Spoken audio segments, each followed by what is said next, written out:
What's going on, everybody? Thank you for joining today. Today, we're going to cover what is Calendly, why you might want to consider getting it for your commercial solar business, how to set it up, and we'll go step by step on the setup process there. So, first off, what is Calendly? If you don't already know what Calendly is a booking automation software. So, what it basically is, I know that was a really nerdy term. What it basically does is it eliminates the process of you having to go back and forth with someone to set up a time on the calendar. So it automates booking appointments to your calendar. So now that you have a basic understanding, and when I show you how it works, you'll get a better understanding of it.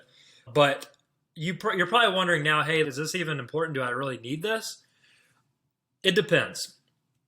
So if you have any sort of marketing funnel, which I highly recommend you get set up, I can make another video on that. But where people are booking appointments on either a website or some sort of landing page with you, and you don't need to be involved in the process, yes, I would highly recommend you consider a Calendly or some sort of calendar booking software, because you're going to want them to be able to do that automatically without having to call you. If you don't have any sort of funnel or you just use a contact form on your website, no worries. There's still good use cases for having a Calendly, and it's only $15 a month, so it's nothing crazy. So I think after watching this video, you'll have a pretty good understanding whether you need to have a Calendly set up or not, but something to keep in mind. So now that I've done that little intro, let's just dive right into it. I'm going to go step by step on how to purchase Calendly, how to set everything up, how to connect it to your Google Calendar, how to even put it on your LinkedIn so people can book a call with you there.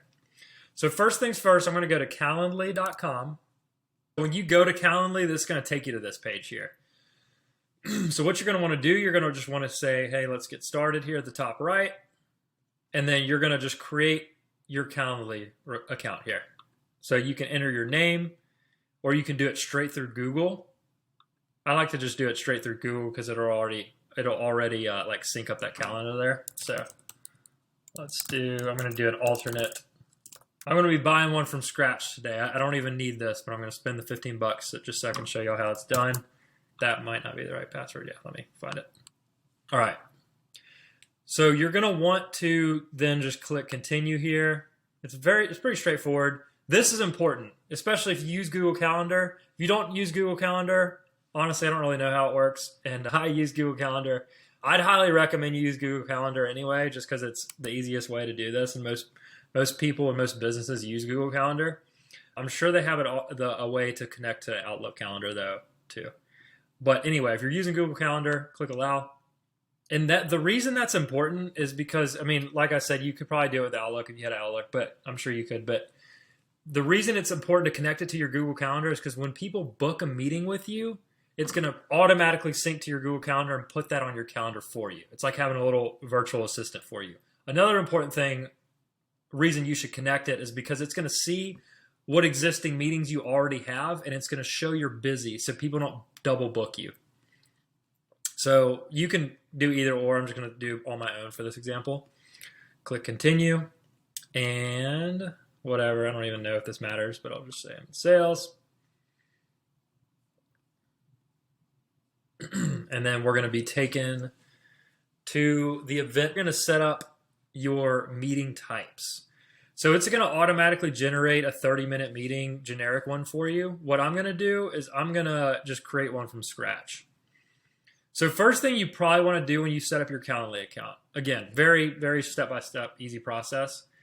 Put a picture in here, because the reason to do that is because when they pull up your calendar, when someone, maybe you're trying to book a meeting with a business looking to go solar or whatever it is, any sort of solar meeting, or even if you're not in solar, this is still relevant to you. You'd upload a profile picture. They can actually see your picture there. It just, comes off more personal there. So once you've selected your picture, just, move the little box, click apply. And now that we've got our picture, let's set up an event type. And this is what I really wanted to show you guys and girls watching. Oh, you know what? I didn't click save. Give me 1 second. So once your picture is added, just make sure to scroll down here and click that blue Save Changes button. So it locks in your picture there. Now we can go back to the home screen, and we're going to set up an event type. So to do this, let's just click New Event Type here. And we'll do, for this example, we'll just do a one-on-one. We'll choose myself. We'll go to next. And this is where we'll name our event. So let's say maybe you just do 15-minute, or let's do for this example, maybe it's a 15-minute Zoom call. So we'll just do a discovery call. And you can edit the duration here. And let's do Zoom. So in order to do Zoom, you want to connect your Zoom through the integration. So what we could do here is we can just pop this open real quick. And Calendly can automatically connect to your Zoom link, which I'll show you how to set up here too, because I'm sure that's relevant to a lot of you. So all you would do is just click Connect Zoom, and then you're going to sign into your Zoom account. I'm actually going to skip this step because my Zoom is already connected to my real Calendly, but all you would need to do is sign in there, and that'll connect it to your Calendly. So for this example, I'm just going to go back to phone call because I don't want to do the Zoom. You can do, I will call my invitee, or my invitee should call me. I'd recommend you call the invitee, but whatever floats your boat. And then click continue. And these are the 4 things you'll want to, or 5 things you'll want to edit before. So notice the first thing you see is it's showing me I'm available for the next 3 weeks, next month and a half on my calendar. I don't want people to book meetings with me 3 weeks out. So I need to change some things here. What I want to do, first thing I want to do is click over here. That looks good. Just click save and close. Now we'll do scheduling settings here. So this is where we can start to customize this thing. So let's say urgency is obviously important when you're booking meetings. So let's change that from 60 to 6 days out. So notice now people can only book a meeting on my calendar within the next week. So that's good. And then you can set your available hours here. So maybe Monday mornings, so you can do this for your whole schedule or just this event type. I'll just do it just for this event type for this example. But let's say Monday mornings, I don't want to talk to anyone. I'm not ready till 11. Wednesday afternoons, I'd take off early and go eat an early dinner or something. Click save, and you can edit those so that obviously you can set your hours, your limits. And it's also going to connect to your Google Calendar, like I said. In any meetings, it's going to show you beforehand. It's not going to double book you. Buffer time. So this is the time you want to put in between meetings. I typically, unless you're doing in-person meetings, I don't think this is necessary as long as you're ending your meetings on time. You can do a buffer time though. So let's say you're driving around town, you're doing these solar appointments in person. You may want to put 30 minutes to an hour of buffer time here. Minimum notice. So this is to prevent people from, you go out to lunch and they book a call on your calendar for 5 minutes from now. That's important to set up because sometimes you're gonna miss appointments if people schedule these in too quick of a notice. So let's say I want a 6-hour heads up before anyone can schedule a call on my calendar. So customize that however you want. Set a daily limit if you'd like. You can do the time zone here. You can do start time increments. So if you want to show a meeting time every 30 minutes, if you want to make it look like you're maybe a little bit more booked up than you actually are, you could do maybe every 90 minutes, save and close. And then now what you're going to want to do is, so we set up the schedule. Now we want to do the booking page options. So we can set a link for us. So maybe it's a Go Solar is your whatever you want to put there. And that's just the link they'll get when you send it out to them. Now you're also going to be able to ask them questions. So this is important. They've got some generic ones set up for you already, but you could ask. You'd say, hey, how much was your electricity bill last month? Ballpark. Whatever you want to say here. You could make it required or not required. You'd say, hey, is your roof over 10K square feet? Asking some qualifying questions. Again, you can do this through a form as well, but Calendly basically has a built-in form. So you can ask these questions here too. I don't recommend asking a ton though, because the more you ask when they're just trying to book a call with you, the more friction you add there, the more likely they're just going to say, this is just way too much. This is way too much work. This guy's already asking me 6-7 questions before we even hop on a call. I don't know my electricity bill off the top of my head. So I'd recommend, what I typically do for our clients and for myself is I don't put these type of questions in the Calendly booking thing.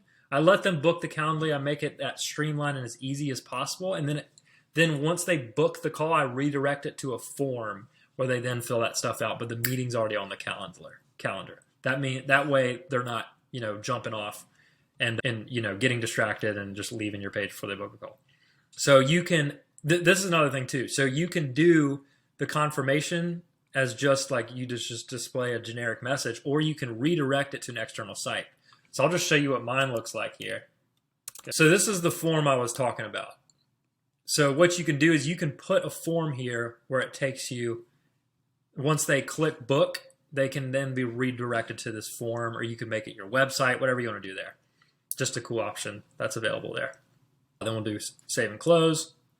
And just a couple more things here. Communication. So this is big. This is super cool, and highly recommend setting this up. Text reminders. People forget.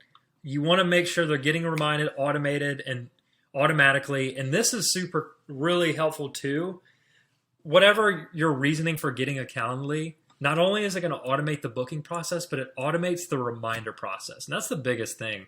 I hate having to spend 15 minutes every morning sending out all my reminders manually for the meetings I had today. But it's important because people forget. And by setting your calendar up through Calendly, you can have them get a text automatically. You could set this to say, hey, I want you to text them 30 minutes before our meeting. And you can make a customized message here. You say, hey, don't forget to hop on our call today. I'll be on the call. Looking forward to it. Whatever you want to say there. Save and close. You can also set up email reminders here as well. Turn these on. And when you set up text reminders, for example, it's now going to automatically ask that question in the survey. Hey, what number should we be texting to when they book a call, so that they're able to send those text reminders? Maybe you want to set up an email reminder 24 hours before the event. Whatever you want to do. Click save and close. And that is just about it. It's very easy to set up. Again, it's usually $15 a month. I think you have to upgrade at some point, but it looked like it was free for me. So I'm not sure if their pricing changed or anything, but if you do have to pay for it, it's only $15 a month once they make you upgrade, if they make you upgrade. And you can house as many of these as you want in here. That's probably what the limit is. Maybe they make you upgrade at some point. But that's a high-level overview. Okay, and then one last thing I wanted to show you is you're going to want to be able to see the link. So let's say you want to get the link of the discovery call. So this is your event type. You want to be able to copy this link. And now that you have that link copied, you can now put it in places where your potential customers can see it. I'm going to go to my profile. And let's say I wanted to just add this in here. So I wanted to get rid of this free Masterclass training. Y'all should check it out, by the way. It's pretty helpful if you want to learn more about kind of what we do and how we do it. But let's just say, for example, I want to add this to my LinkedIn account. So what I can do is I can scroll down here to the bottom, and I can actually, if you have a premium account, you can add a custom button here. So what you can actually do is you can put the link here, your Calendly link here. So I'm going to put that here. I'm going to say maybe it's book a call. Now that I have that set up, I can have people now just go straight to my LinkedIn, and they can click that book appointment button. And because my calendar link is set up there, it goes straight to the calendar. So you can see how this really just automates things for you. Again, it's not going to make or break your solar business, but if you want to automate things, and I mean, it's really important for businesses to automate as much as possible. And you want people to, if you have a Calendly set up, people could book a call with you at 3:30 in the morning. You could be dead asleep. If you don't have something like Calendly, they're not able to do that. So this is kind of just what it looks like on their end. They would just click 10 a.m. And yeah, that's about it. But thank y'all for watching. If you have any questions, comment below. Again, happy to help in any way I can. If y'all are looking for more ways and kind of want to see more about what we do, click the free Masterclass training video in the description, and I will see y'all on the next video next week. Thank you.